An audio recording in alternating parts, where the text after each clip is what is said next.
Right, there we go. Welcome to Sunday evening. And I'm here, of course, in West Wyalong, New South Wales. It's in the Riverina area. It's a breadbasket of New South Wales, as they say, probably of the country. So what have I done today? Well, I've been to two things actually. I mentioned this yesterday. Uh, Nobody's watching, so it doesn't matter. Anyway, I was at a place called Ungary. It's a little village. It's 50 kilometers outside of West Wyalong, and they had their Vietnam Veterans Day today, and also the RSL, Return Servicemen's League. It's 100 years old now, so they had a bit of an award for that as well. Interesting, actually. This town, they've got this memorial hall, and it's got 350 odd pictures on the walls of people from that little village who've served in the armed forces over the years since the Boer War. Can you believe? Late 1800s, 1890s, spread into the 1900s. And yeah, really interesting. So, anyway, I went to that today and did a little bit of video, put it on Facebook, and also took some pictures. And I'll do a story for the paper this week, which is good. Then I shot off to Withally. I've mentioned this before. It's a bizarre name, isn't it? It's another little village. And like Hungary, it looks abandoned when you go through it, really, to be perfectly honest. But yeah, I went to the showgrounds. There's thousands of people there, and they've got all sorts of events on and competitions and all of that stuff. It's fantastic to see all the people there. It's a real good community thing. Really, really good. And the people here, I've got to tell you, the people here are really pleasant. Many of them know me, even though I've never met them before. So maybe I'm just a stranger in town. I don't know. But yeah, it's really good. Somebody explained to me all of the pros and cons of judging sheep today. Surely that'll be useful to me one day. But look at, joking apart, it's great. It's really good what people are doing. Anyway, the main reason I'm here today, sorry, a bit of money dropping over there. Yes, so wealthy. I wanted to start reading from my book called Gone. And no, it's never been published. It's like all the other books I've written. Point is this, though. When I was talking to the bishop the other day, Stuart Robinson, he then emailed me afterwards and he said, you really should write down your life story, and because it's very interesting. And I thought, yeah, well, I've kind of tried to do that before, really, and never got anywhere with it. So maybe I won't be doing that. But I wrote this book, Gone, and the reason for the title will become obvious as if you follow this. I wrote it in 2008. My boys then were 3 and 5, 3 years old and 5 years old. And we moved to the Hawkesbury area outside Sydney. It's about 75 kilometers outside Sydney. And the reason I wrote the book is I've mentioned it. I keep saying this, it's like a catchphrase, isn't it? I've mentioned it before, but this book, I've written it so they can find out things about my life, and how myself and my wife got together and things like this, how we ended up in Australia. Yeah, good question. And yeah, so anyway, I wrote this book in 2008, so it's quite a long time ago now, and they're now, whatever they are, 21 and 19, I guess. And I don't know if they'll ever read it, really. But anyway, I've got to put a bit more effort into it because it's really chapter 1, if you like, because since 2008, a lot of things have happened, of course, Anyway, what I thought I'd do is read you a few things from this and sort of comment about them and talk about them because it may be of interest. I'm going to hold the book up here. Here it is. Gone. Look at that. Whoops. Well designed, eh? Well designed. Anyway, it's not really. But look, the formatting needs a bit of work. But let me read a bit of it and I'm going to talk about it as well, right? So we'll just do, chapter 1, I suppose, at this stage. I may not even get that far. And it'll tell the story, but I hope you enjoy it as well. I enjoyed writing it, and I was reading a bit the other night. It's actually making me laugh out loud, which is a bit ridiculous because I'm kind of laughing at my own jokes. But anyway, here we go. All right. So when I was born, it started to snow. Now, I didn't put this in the book. There's going to be a lot of this. That's not too surprising because it was in Britain. It was in Middlesbrough, and it was in February. Now, a lot of people think of like White Christmas and all that. You don't often get that in Britain, to be perfectly honest. Usually the snow's around about January, February, if you're going to have any, right? So it wasn't too surprising. But I think my dad saw it as a bit of a sign, as you would. He was about 21 or 22 at the time. Very, very young to have kids, compared to what we do these days. My first child, I didn't have him until I was 39. Can you believe? It took me that long to grow up. Anyway, it started to snow, so I think he saw it as a bit of a sign. I've said before, he then said, well, I'm sure he didn't, he looked in my luxuriant head of hair, and it was blonde. I'm going to get onto that because I skipped this bit before. I mentioned it before and I skipped it. Luxuriant blonde hair. And yeah, looking for the 360s apparently. Anyway, I'm sure that wasn't true. But look, maybe I'm the chosen one. I don't know. Who knows? It's the sort of thing you make a film with Eddie Murphy and. Anyway, yeah, it's funny because I had this blonde hair, which a lot of English kids have. And the French, I'll get onto the house in France, or 2 houses in France, as we go through this story. But yeah, the French often call English children little Vikings because they're blonde, right? And when I did one of these genealogy test things, I was expecting it to come back saying I'm English, England, whatever that means. And it didn't. I was 54% Scandinavian. So Vikings, came over, rape and pillage and all that stuff. Oh dear, oh dear, oh dear. And the rest of it mainly was Celtic. Okay, so Scottish or Welsh, right? Possibly Irish. And there was no English in there at all. There was no Anglo-Saxon. There was nothing like that, right? There was 1% Sardinian or 2%. Oh, I don't know what that's about. And a small amount of American Native Indian, right? Or Native, whatever. Native American. Where did that come from? I don't know. Anyway, there you go. When I was 3, I tripped on the pavement, fell on my nose and saw blood for the first time. After a while, I realized it was mine. Yeah, it's weird, isn't it? First memory, right? When I was 4, I stuffed newspaper into the storage bin under the seat of Dad's Vespa. So it's a scooter, right? You'll know this because it's kind of trendy now. They weren't trendy back then. They were just scooters. Anyway, the point is, I set fire to it, the paper. Why? I don't know.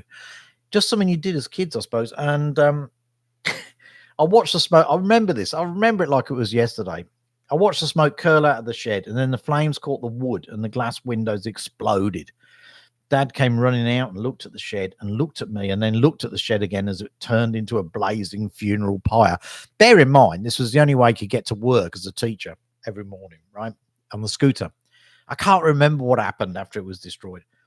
But anyway, we both ducked when the Vespa's fuel tank exploded, sending half the scooter winding over next door's fence. I didn't know whether to laugh or cry. So I did both alternately. Dad didn't even shout. I don't think he could find the words he needed. Yeah, what a weird thing, eh? Now, I'd start each day by climbing on the front gate and swinging my legs against the wood, and eventually I kicked the wood slats right out. Took a bit of time. This was over about a month or maybe 2 months, right? The things that kids do, Now, and on that subject, my brother, he's 2 years younger than me, and I spent an afternoon. This is so funny. I remember this so clearly. So the people next door, right? A wall facing our place was their garage. They painted it white. It was pristine. It was beautiful. It was almost luminous. In the moonlight, and we spent an afternoon, a whole. It's so ridiculous. A whole afternoon throwing balls of dark, wet mud at next door's freshly painted white garage wall. I don't know why we did it, but once we started doing it, we just couldn't stop, right? And I remember it because the bloke complained to my dad. And when my dad came home from teaching, he took us out there and he said, what on earth? What have you done? What have you done? And the guy came out, what I remember is a kind of a weedy type of a guy. He said, I don't know why. Why would they do that? And well, I don't know. And my dad had no answer anyway either. So I suppose it was just about growing up. I don't know what they did in the end. They must have, realistically, it probably was, if you think about it, realistically, it probably wasn't such a serious thing because you just get a hose, couldn't you, and kind of wash it off, right? I don't know. I can't remember what happened. When I was 5 3/4, you do that, don't you, when you're a young kid? You don't say I'm 5, you say I'm 5.5 or 5 3/4 because you want to be older than you are. Once you get older, you go, yeah, I'm 61. And people go, oh, yeah. And you're actually 68, when you do that. So it kind of changes around. Anyway, when I was 5 3/4, I wired up a plug, so an electrical plug, popped it into the socket, switched the power on, and fired up the radio. When Dad came home, he looked at me wild-eyed and looked at the plug and whispered, Jesus. And then slowly sat down on the floor with me and said, how did you know which wire went where? I had no idea what he was talking about. It was pure luck. And anyway, then on Sundays, here we go.